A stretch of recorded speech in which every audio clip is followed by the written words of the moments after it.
வணக்கம், நான் உங்க friend Jaya Srinivasan. Welcome to veggies recipe. இன்னைக்கு நம்ம வெஜ்ஜீஸ் ரெசிபி கிச்சன்ல மகாலயபட்ச 3வது நாளைக்கான பலகாரம் ரெசிபி பார்க்க போறோம். உளுந்தே சேர்க்காம பச்சரிசியில பண்ணக்கூடிய வெஜிடபிள் தோசை. இது வந்து நல்ல டேஸ்டா இருக்கும், சாஃப்டா இருக்கும். அது மட்டும் இல்ல, இந்த தோசைக்கு வந்து ஃபர்மெண்டேஷன் தேவையே இருக்காது. உடனே வேணும்னாலும் பண்ணிக்கலாம், இல்ல ஃபர்மெண்ட் பண்ணி தான் பண்ணணும் அப்படின்னாலும் நம்ம பண்ணிக்கலாம். எப்படி பண்ணாலுமே இந்த தோசை ரொம்ப நல்லா வரும். டேஸ்டும் வந்து அட்டகாசமா இருக்கும். இந்த தோசைக்கு பெஸ்ட் காம்பினேஷனா ஒரு சட்னியும் நம்ம அரைக்க போறோம். ஃபர்ஸ்ட் டைம் சேனலை பாக்குறீங்கன்னா ப்ளீஸ் சப்ஸ்கிரைப் பண்ணுங்க. பெல் ஐகானை கிளிக் பண்ணி ஆல் ஆப்ஷன் கொடுத்துட்டீங்கன்னா நான் போடக்கூடிய எல்லா வீடியோஸும் குயிக்கா வந்து உங்களுக்கு ரீச் ஆகும். வாங்க, ஈஸியா பண்ணக்கூடிய சாஃப்டான வெஜிடபிள் தோசையும் அதுக்கு காம்பினேஷனா சூப்பரான ஒரு சட்னியும் எப்படி பண்றதுன்னு பார்க்கலாம். ஒரு கப்பு பச்சரிசி, வெயிட்ல பாத்தீங்கன்னா 100 கிராம் இருக்கும். இதே கப்ல 1/4 கப்பு கடலைப்பருப்பு, 1/2 டீஸ்பூன் வெந்தயம், இந்த 3ஐயும் சேர்த்து நல்லா வாஷ் பண்ணிட்டு 4 மணி நேரம் நம்ம ஊற வச்சுக்கணும். அரிசி, பருப்பு, வெந்தயம் எல்லாமே வந்து நல்லா ஊறிருக்கு. இந்த தண்ணி நல்லா ட்ரைன் பண்ணிட்டு மிக்ஸி ஜார்ல போட்டு தண்ணி சேர்க்காம ஃபர்ஸ்ட் நம்ம அரைச்சிப்போம். ஃபைன் ரவா பதத்துக்கு நம்ம அரைச்சி எடுத்துக்கலாம். நம்ம அரிசி அளந்து எடுத்தோம் இல்லையா, அதே கப்ல பரங்கிக்காய் பீசஸ் தோல் சீவிட்டு ரஃபா சாப் பண்ணி ஒரு 1/2 கப் அளவுக்கு நம்ம இதுல சேர்த்துக்கலாம். இதுலயே வந்து தேவையான அளவுக்கு உப்பு, 1/2 இன்ச் இஞ்சி தோல் சீவிட்டு ரஃபா கட் பண்ணி சேர்த்துக்கலாம். ஒரு பச்சை மிளகா, 2 காஞ்ச மிளகா. மிளகா வந்து உங்க காரத்துக்கு தகுந்த மாதிரி சேர்த்துக்கலாம். 1/4 டீஸ்பூன் மஞ்சள் பொடி, 1/4 டீஸ்பூன் பெருங்காயம், 1/4 கப்பு தேங்காய் துருவல். தேவையான அளவு தண்ணி சேர்த்து ஃபைன் ரவா பதத்துக்கு நம்ம அரைச்சி எடுத்துக்கணும். அரைச்ச மாவை ஒரு பவுல்ல எடுத்துக்கலாம். மிக்ஸி ஜார்ல கொஞ்சமா தண்ணி விட்டு நல்லா கலந்து தண்ணியை இதுல சேர்த்துக்கலாம். மாவை நல்லா மிக்ஸ் பண்ணி விட்டுருவோம். இதை நம்ம தேவையான அளவு தண்ணி விட்டு தோசை மாவு பதத்துக்கு நம்ம கரைச்சி எடுத்துக்கலாம். இதோட டெக்ஸ்டர் பாருங்க, ஃபைன் ரவா பதத்துக்கு அரைச்சிருக்கேன். இந்த மாதிரி நம்ம அரைச்சுக்கணும். இந்த மாவு வந்து ஃபர்மெண்ட் பண்ணணும் அப்படின்னு அவசியமே இல்லை, உடனே நம்ம தோசை பண்ணிக்கலாம். ஃபர்ஸ்ட் நம்ம வந்து சட்னி அரைச்சிட்டு அதுக்கப்புறம் நம்ம தோசை பண்ணலாம். அது வரைக்கும் ஒரு தட்டு போட்டு இந்த மாவை மூடி வச்சுக்குவோம். கடாயில 1 டேபிள் ஸ்பூன் எண்ணெய் சேர்த்துக்கலாம். எண்ணெய் சூடானதும் சின்ன கட்டி பெருங்காயம், பெருங்காயம் பொரிஞ்சதும் 2 டேபிள் ஸ்பூன் கடலைப்பருப்பு.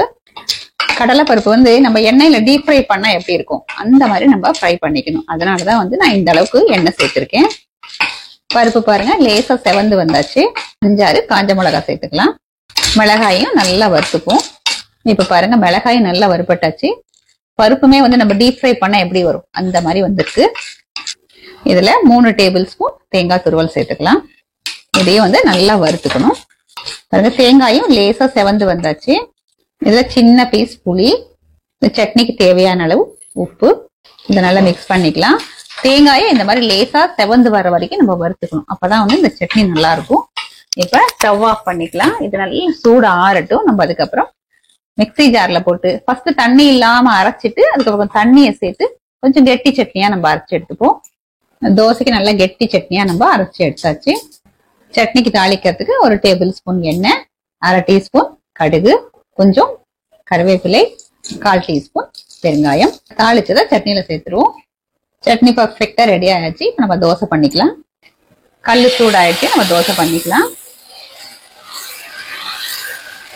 நல்லா மெல்லிசாவும் பண்ணிக்கலாம், இல்ல திக்கா வேணாலும் நம்ம பண்ணிக்கலாம்.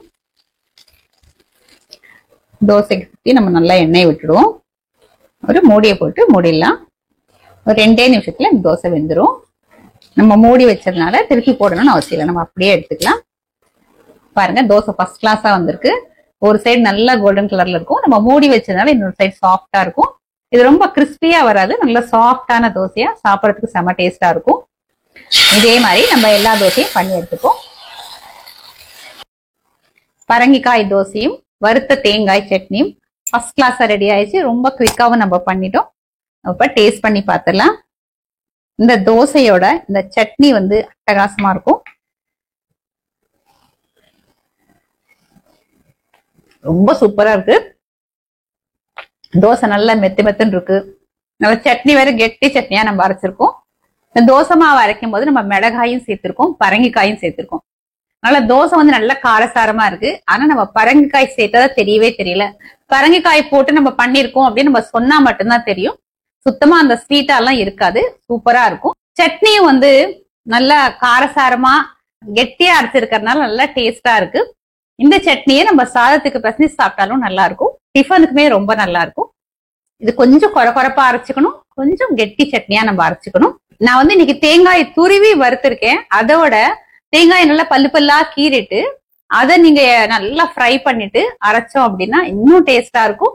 இந்த சட்னி வந்து ஃப்ரிட்ஜ்ல வைக்காமையே ஒரு நாள் ஃபுல்லா கூட கெட்டு போகாது, சூப்பரா இருக்கும். இந்த தோசையோட இந்த சட்னி வந்து பெர்ஃபெக்டான காம்பினேஷன். பரங்கிக்காய் வந்து உடம்புக்கு ரொம்ப நல்லது. நம்ம எப்பயும் சாம்பார் கூட்டு எல்லாமே நம்ம பண்ணுவோம். இருந்தாலும் இந்த மாதிரி ஒரு தோசை நீங்க பண்ணி பாருங்க.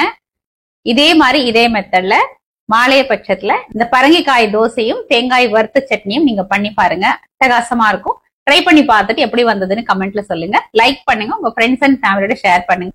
நாளைக்கு இன்னொரு புது மாலைய பட்ச பலகாரம் ரெசிபியோட நான் உங்களை மீட் பண்றேன். தேங்க்ஸ் ஃபார் வாட்சிங்.